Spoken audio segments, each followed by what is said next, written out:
Hola a todos y a todas y bienvenidos a un nuevo episodio del podcast de La Maleta de Carla.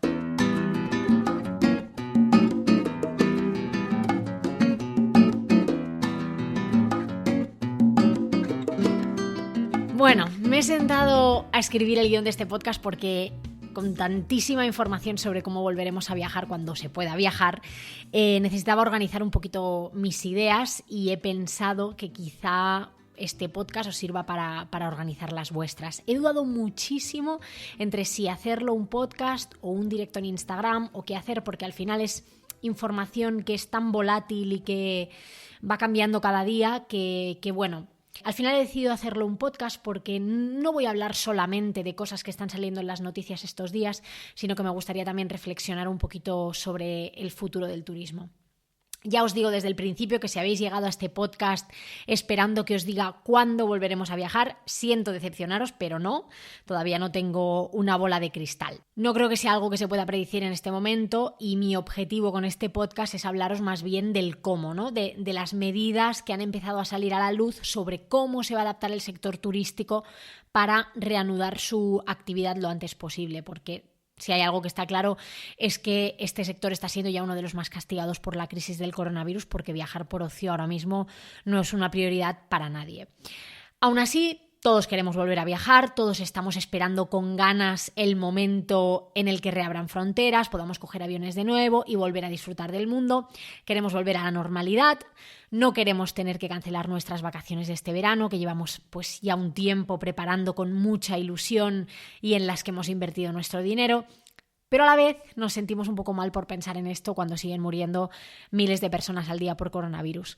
Por eso también queremos volver a la normalidad en la que no estábamos tan distanciados, a la normalidad en la que podíamos salir de casa cuando nos apeteciera, sin turnos, cenar fuera, abrazar a familiares, amigos y no vivir pues con ese miedo de que alguno de ellos enferme y nos deje. El otro día leía el fragmento de la introducción del libro de Cristiana Figueras, que me gustó muchísimo, os lo compartí por Instagram Stories, y por eso quiero que sea el principio de este podcast. Decía así el fragmento: la crisis climática ha sido a menudo confundida con un problema medioambiental que afecta a la supervivencia del planeta. La verdad es que el planeta continuará evolucionando. Lo ha hecho durante 4,5 millones de años, pasando por transformaciones dramáticas que en su mayoría no soportaban la existencia del ser humano. En este momento sí disfrutamos de las condiciones medioambientales que permiten que nosotros existamos, pero no nos olvidemos de que la civilización como la conocemos solo tiene aproximadamente 6.000 años. El planeta sobrevivirá, con cambios, pero sobrevivirá. La cuestión es si nosotros estaremos ahí para verlo o no. El libro, por cierto, se llama The Future We Choose y Cristiana Figueras trabajó en el Secretariado de Cambio Climático de Naciones Unidas y me gusta mucho porque en esta introducción en el libro, y tras poner de manifiesto el problema al que nos enfrentamos con la crisis climática, ella afirma que hay buenas noticias. Dice así: todavía estamos en un momento en el que podemos frenarlo. Esta es la última vez en la historia en que podremos hacerlo. Evidentemente este libro lo escribió antes de que el coronavirus llamara a nuestra puerta, así que es algo que ni siquiera está contemplado en el libro, pero si hay algo que creo que sigue siendo igual es el hecho de que estamos a tiempo, ¿no? De que el coronavirus es una auténtica desgracia, pero también es una oportunidad de pausar y replantear algunos ámbitos de nuestra vida. Y uno de esos ámbitos puede ser nuestra forma de viajar. Pero antes de llegar a los viajes, nuestro estilo de vida. Yo siempre he dicho que antes de viajar de forma más consciente empecé a cambiar hábitos en mi día a día y en ese sentido también os animo a que escuchéis el episodio 10 del podcast en el que hablo de pues, cómo empecé yo a abrir los ojos en este sentido.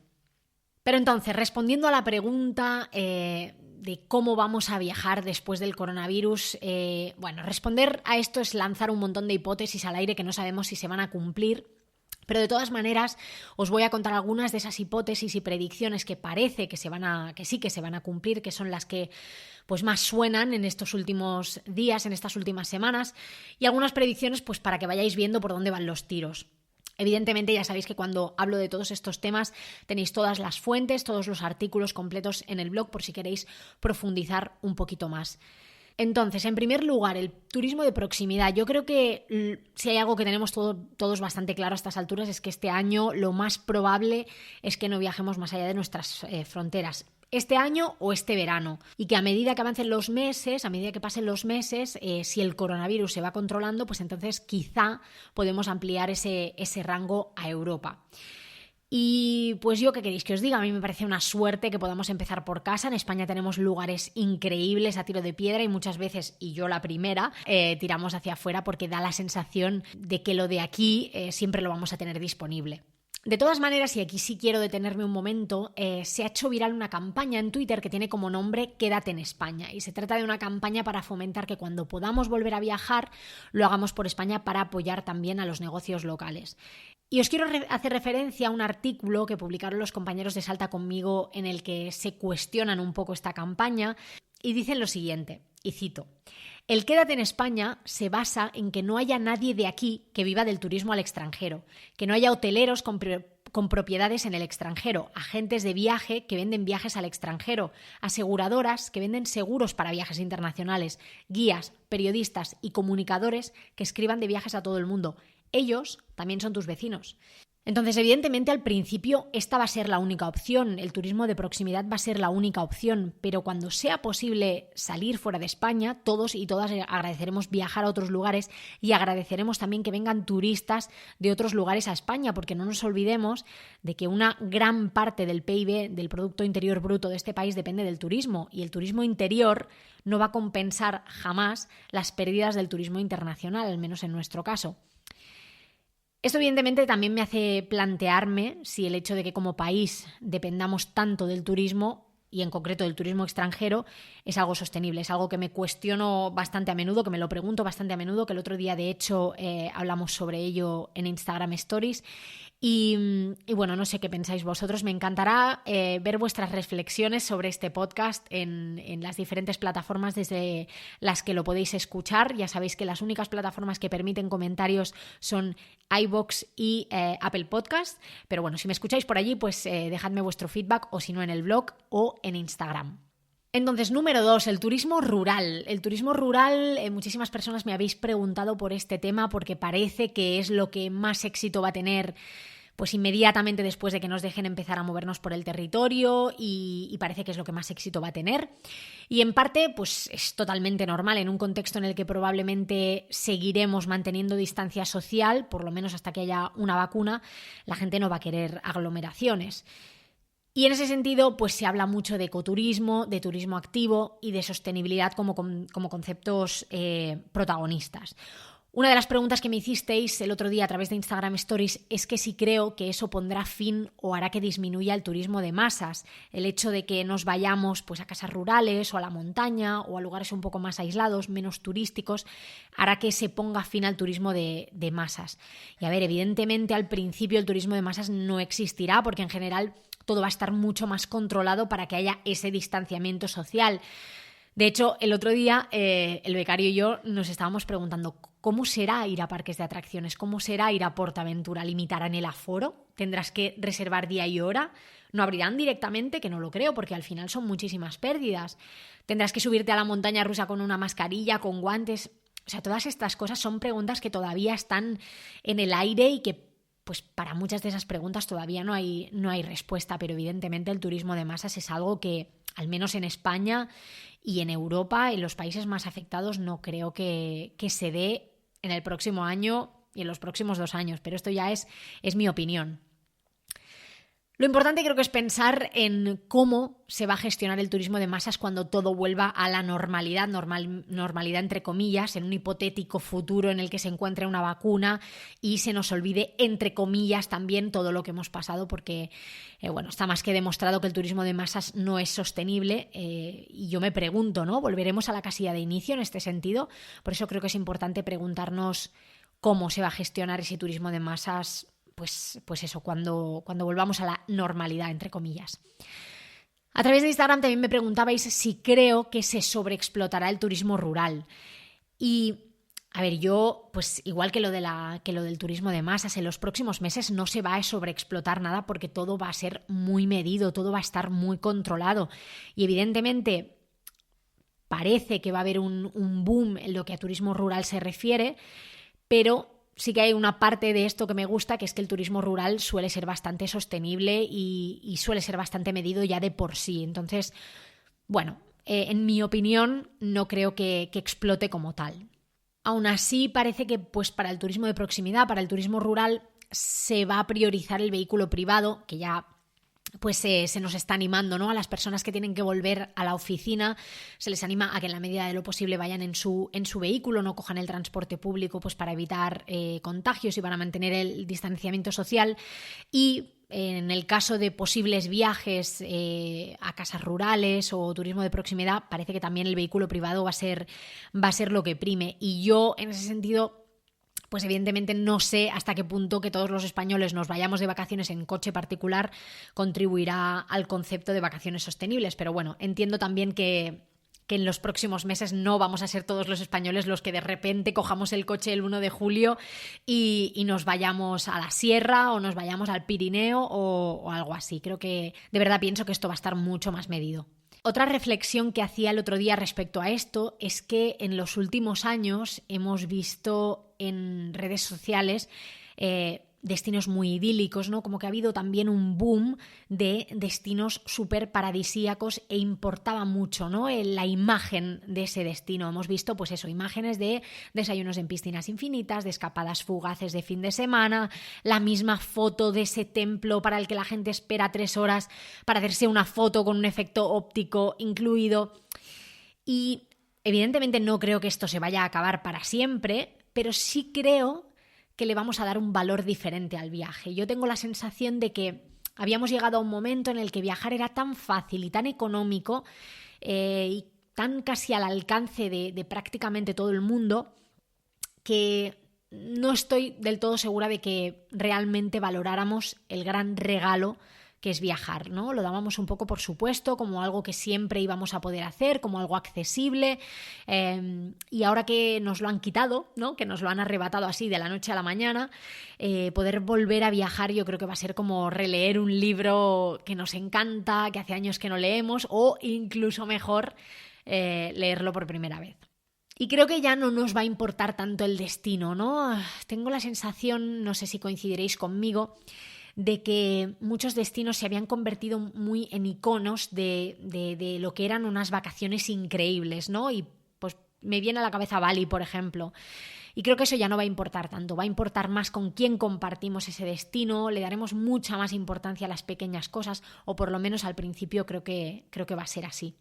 Otra de las cosas que creo que supondrán un cambio es el tema de reservar viajes con mucha antelación. Creo que la situación que hemos vivido con el coronavirus, la incertidumbre que sentimos y que vamos a seguir sintiendo en los próximos meses, hará que desconfiemos y que no nos arriesguemos a reservar viajes con mucha antelación. Una de las cosas que más he percibido a través de las preguntas que me han llegado por Instagram es precisamente eso, un sentimiento de incertidumbre que siento mucho decir que creo que va a durar meses todavía.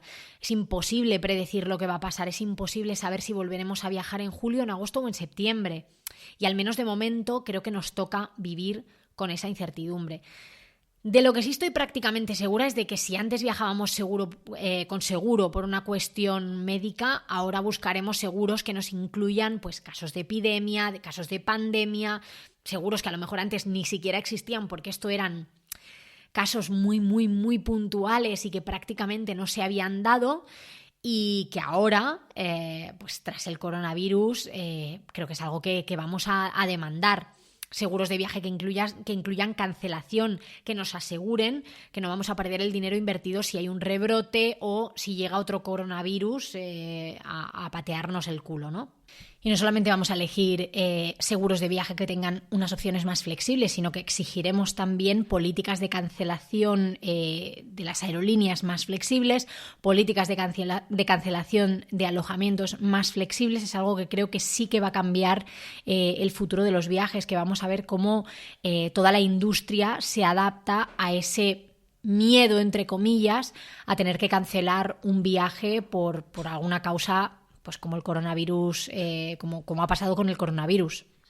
Tema de alojamientos. Parece que de cara a las próximas vacaciones vamos a optar por opciones de alojamiento alternativas al hotel. Eso es al menos a lo que apuntan todas las estadísticas y parece que priorizaremos casas rurales, intercambio de casas, viajes en autocaravana, incluso he visto por ahí alquiler de veleros, cosas así un poquito más alternativas al hotel convencional. Con esto, evidentemente, no quiero decir que nadie vaya a optar por los hoteles, no me malinterpretéis, pero sí que creo que vamos a diversificar un poquito. Evidentemente, la industria hotelera ya está poniendo en marcha un número de medidas para paliar pues, todos los efectos del coronavirus y toda esta crisis. El Instituto Tecnológico Hotelero, de la mano de la Confederación Española de Hoteles y Alojamientos Turísticos, han hecho público un documento con las pautas que debería seguir este sector a partir de ahora. Y este documento sirve para todo tipo de alojamientos, no solo para hoteles, y está enfocado pues, a reducir los riesgos higiénicos sobre todo. En lo que a los viajeros nos afecta, que al final sé que la mayoría de los que me estáis escuchando sois viajeros, parece que las medidas de higiene pues, serán más estrictas, en los espacios comunes se mantendrá la distancia de seguridad, habrá gel desinfectante. Y en el caso de que haya un intercambio de llaves en recepción, por ejemplo, pues se tendrán que desinfectar inmediatamente después. En el caso de las zonas de restauración de los hoteles, pues parece que las medidas van a ir enfocadas a evitar todo tipo de elementos que puedan ser manipulados por más de una persona, como por ejemplo los saleros, las aceiteras, las dispensadoras de bebidas, cosas así. Lo cual me imagino y me temo que fomentará más el tema de las monodosis, los productos de un solo uso y así. Parece también que la idea es que haya buffets asistidos con pantalla de protección para proteger tanto al cliente como al trabajador, y que los platos se emplaten individualmente y que haya un itinerario predefinido para evitar aglomeraciones. Algo que me ha hecho especialmente feliz es comprobar que la vajilla parece que no será de un solo uso, como había oído por ahí previamente, sino que se higienizarán mediante lavavajillas. Es que no sé vosotros qué pensáis, pero yo creo que no tiene ningún sentido utilizar platos cubiertos de plástico de un solo uso, aunque sean compostables, biodegradables, me da igual, no tiene ningún sentido cuando es posible higienizar pues todas esas vajillas mediante lavavajillas o mediante productos desinfectantes. En lo que a las habitaciones respecta, parece que las medidas van a ir enfocadas a reducir al máximo la decoración y los textiles. Esto es algo que la verdad, como con todo lo relativo al coronavirus, hay muchísimas cosas que a mí por lo menos me pillan un poco incluso de sorpresa, ¿no? Yo en ningún momento me había planteado que la decoración o que los textiles de una habitación de hotel o que la papelería del hotel pudiese ser foco de contagio.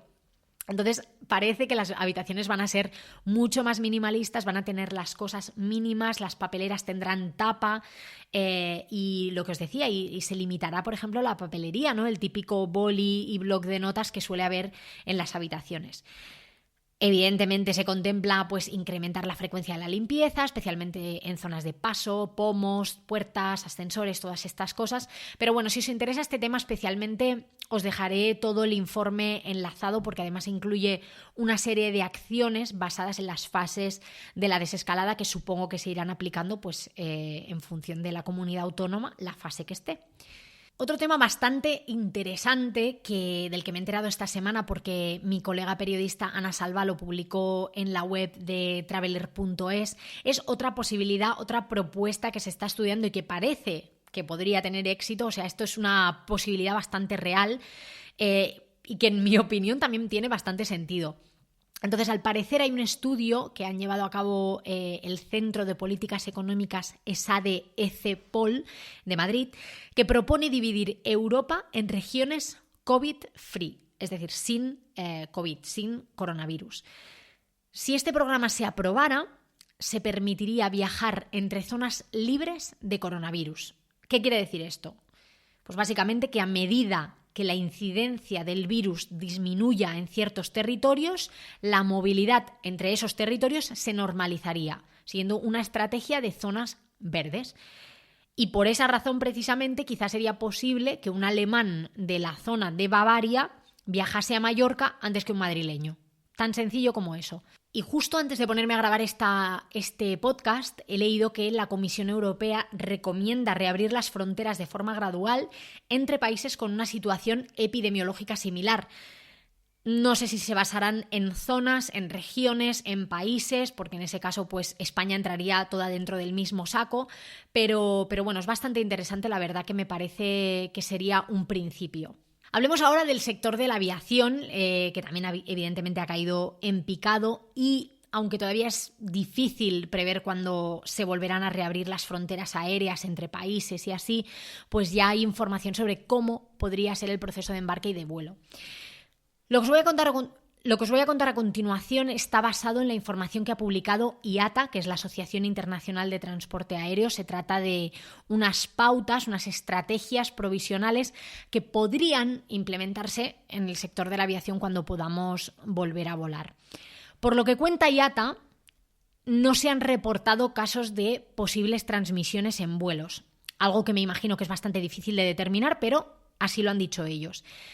Dejan muy claro que contagiar el virus en un avión es más difícil que en otros espacios porque no tiene por qué haber mucho contacto cara a cara con otros pasajeros, ya que los respaldos de los asientos actúan en cierta manera de barrera protectora, y eso, sumado a las características de circulación del aire dentro de los aviones, pues hacen que el riesgo de contagio sea menor. Como os digo, esto es lo que afirma IATA. De todas maneras, hay una serie de medidas que están sobre la mesa, que se están estudiando, que se podrían llevar a cabo, y son las siguientes. Una de ellas es tomar la temperatura antes de embarcar. Esto puede que esté pasando en algunos países, pero creo que en España todavía no se ha dado el caso. Esto se haría por parte de personal sanitario, no por parte de personal de la compañía, y la idea sería detectar a aquellos que tienen este síntoma, aunque ya se sabe que hay gente que puede ser asintomática, por lo que tampoco sería una acción 100% efectiva. También se habla de pasar un cuestionario previo para preguntar a los viajeros por posibles síntomas, por si han pasado la enfermedad, etc. Pero claro, en este sentido ya no depende de si tienes o no síntomas, sino de tu honestidad. Otra de las cosas que cambiaría son algunos de los procedimientos en el aeropuerto, como por ejemplo el check-in, el control de seguridad, el de inmigración, para garantizar un poco la distancia de 1-2 metros entre viajeros y personal. Evidentemente, como ya sabemos, el uso de mascarillas es lo más efectivo a la hora de reducir la expulsión de estas gotículas, ¿no?, que son las que transmiten el virus, cuando no se puede, evidentemente, practicar el distanciamiento social. Entonces, tanto el personal de la aerolínea como los trabajadores del sector que no puedan mantener esa distancia social utilizarían mascarillas de forma obligatoria.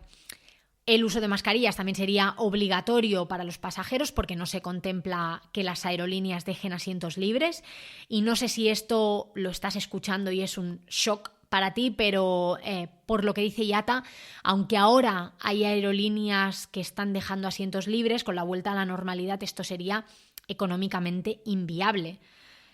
Y cuando pregunté por Instagram que qué dudas o qué preguntas teníais al respecto de volver a viajar, muchos me preguntasteis que si esto era el fin de las compañías low cost, el fin de los vuelos baratos, que si incluso viajar iba a volver a ser algo solo para ricos.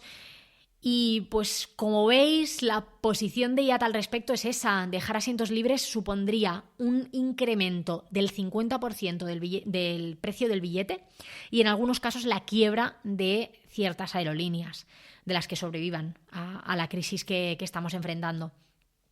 Entonces, por lo que parece, e insisto, esto es solo una predicción en base a lo último que ha dicho IATA, el último informe que ha publicado, parece que volaremos igual que hasta ahora, pero un poco más incómodos y con más esperas, ¿no? Porque tendremos pues eso, que esperar las colas con más distanciamiento, llevar mascarillas y así. En este sentido, seguro que también habéis visto las imágenes de algunos aviones en los últimos días que volaban prácticamente llenos. Mucha gente se quejaba de que no era posible mantener la distancia de seguridad e incluso parece que la Guardia Civil y algunos pasajeros han denunciado a las compañías aéreas en cuestión. Y entonces, claro, aquí hay dos visiones. Una es lo que dice el Ministerio de Transportes, Movilidad y Agenda Urbana del Gobierno de España y otra lo que dice IATA. El primero publicó en el BOE el pasado 10 de mayo, o sea, hace muy poquito, que durante el estado de alarma, y abro comillas, se considera suficiente ofrecer al público solo el 50% de la capacidad total de cada aeronave para asegurar la debida separación entre pasajeros. Y claro, esto es algo que en el caso de los últimos vuelos pues no se ha cumplido. Pero claro, en cambio, IATA en su estrategia no contempla este distanciamiento social precisamente por esto que comentábamos, porque supondría la quiebra económica de muchas empresas o tener que subir el precio de los billetes.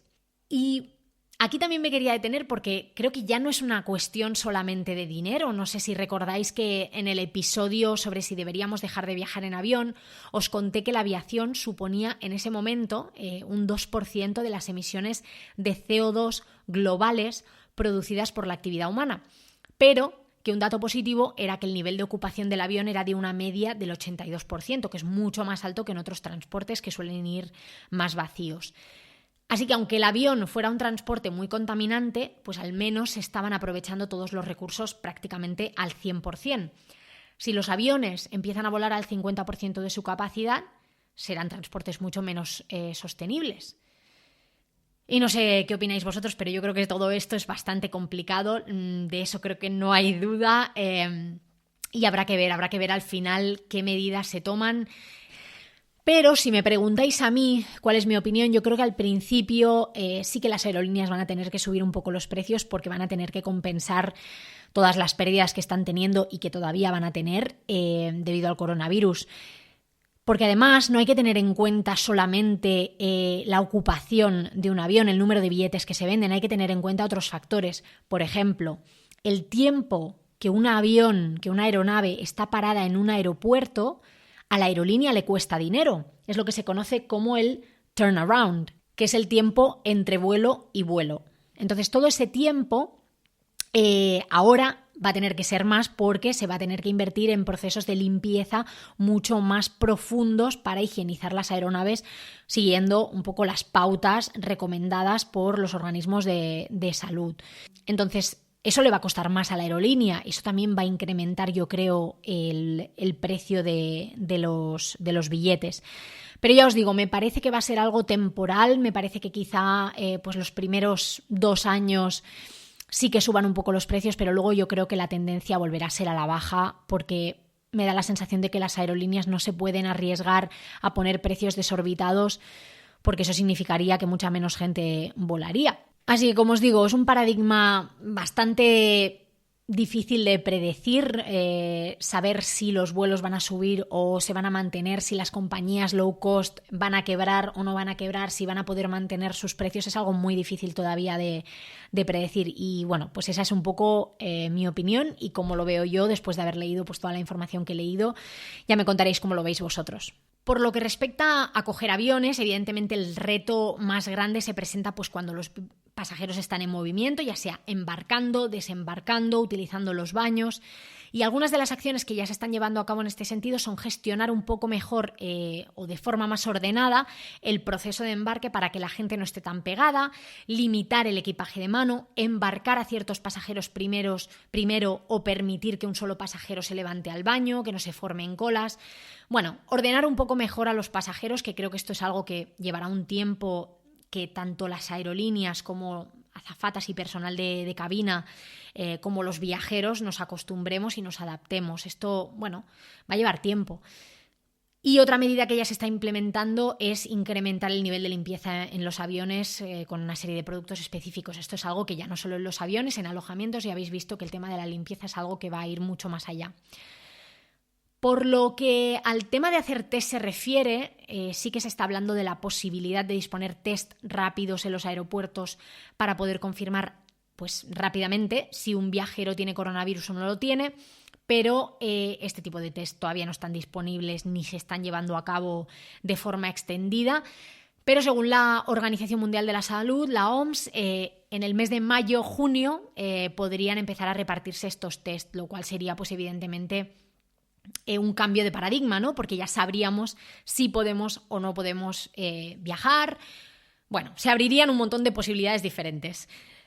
Finalmente, los pasaportes de inmunidad, que no son otra cosa que documentos que acreditan que ya hemos superado la enfermedad y que presuntamente ya somos inmunes. De esto se ha hablado también bastante en los últimos días y esta es una medida que de momento no se ha confirmado que se vaya a llevar a cabo porque hablar de una inmunidad podría también llevar a grupos de población con menos riesgo, pues por ejemplo adolescentes o personas jóvenes, a querer infectarse para tener esa inmunidad, Pero claro, lo que podrían conseguir es que se expandiera la pandemia y hubiera un rebrote, porque pues nos lo podríamos volver a pasar los unos a los otros. Entonces tampoco se ha confirmado que se vaya a llevar a cabo esto y no sé si es la mejor de las medidas. Como os digo, todo esto que os cuento es una estrategia planteada desde la IATA en lo que a aviación se refiere. Ya veremos en qué manera se pone en práctica en los próximos meses hasta que se encuentre la vacuna contra el coronavirus. Pero de momento son eso, son medidas, son estrategias que apunta a que se van a poner en práctica. Yo creo que estamos en un momento de cambio, en un momento en el que se están sentando las bases de cómo será la aviación en los próximos años, de cómo vamos a viajar en los próximos años. E igual que el 11S cambió muchísimas cosas en lo que a viajes en avión se refiere, el coronavirus también va a traer muchos cambios a los que, pues, poco a poco, como decía, iremos adaptándonos tanto gobiernos como aerolíneas como pasajeros. Seguimos hablando de transportes y os quiero hablar de Renfe porque seguro que muchos y muchas también os estáis planteando qué pasa con el transporte terrestre. Y Renfe tiene un apartado especial sobre las medidas que ya se están llevando a cabo, como por ejemplo pues la limpieza y desinfección de trenes o la suspensión de ciertos servicios a bordo como el servicio de bar o el reparto de auriculares. Y en el caso de transporte en autocares, pues las medidas son bastante similares. Entonces, llegados a este punto, os he hablado de las tendencias de turismo de cara a lo que queda de 2020, os he hablado del sector de la aviación, del sector del transporte terrestre, de alojamientos, y ahora me gustaría hablaros propiamente de turismo sostenible, de cómo creo que deberíamos viajar cuando todo esto pase, porque una cosa es lo que el coronavirus nos va a imponer y otra cosa es cómo vamos a escoger nosotros viajar a partir de ahora. El coronavirus, está claro, nos ha traído muchísimas cosas malas, pero también nos ha dado la oportunidad de parar, de replantear ciertas cosas. Y el otro día por Instagram una chica me dijo que ella veía el futuro de los viajes como una hoja en blanco. Y me gustó muchísimo la frase, tanto que le dije que la iba a decir en el podcast, porque yo creo que no podría haberlo definido mejor. Es tal cual una hoja en blanco y tenemos la oportunidad increíble de pensar en cómo queremos rellenarla. No sé si recordaréis el episodio 7 del podcast en el que hablé de turismo sostenible y de greenwashing con la periodista Belén Kaiser. Y hago mención a ese episodio en concreto porque en él explicamos un poco cómo hemos llegado hasta una situación de sobreturismo, de turismo de masas, que ha dañado ciudades, cultura y naturaleza por igual. Y es que, claro, el turismo trae consigo desarrollo económico y muchos beneficios a un determinado territorio, pero también hay otros factores que a priori parecen invisibles, pero que están ahí. Cuando no hay un control y el sector del turismo no tiene detrás un plan de desarrollo sostenible, ¿quién lo sufre? Los ecosistemas más frágiles, las diferentes culturas del mundo, la vida local, y esto es lo que ha estado pasando hasta ahora.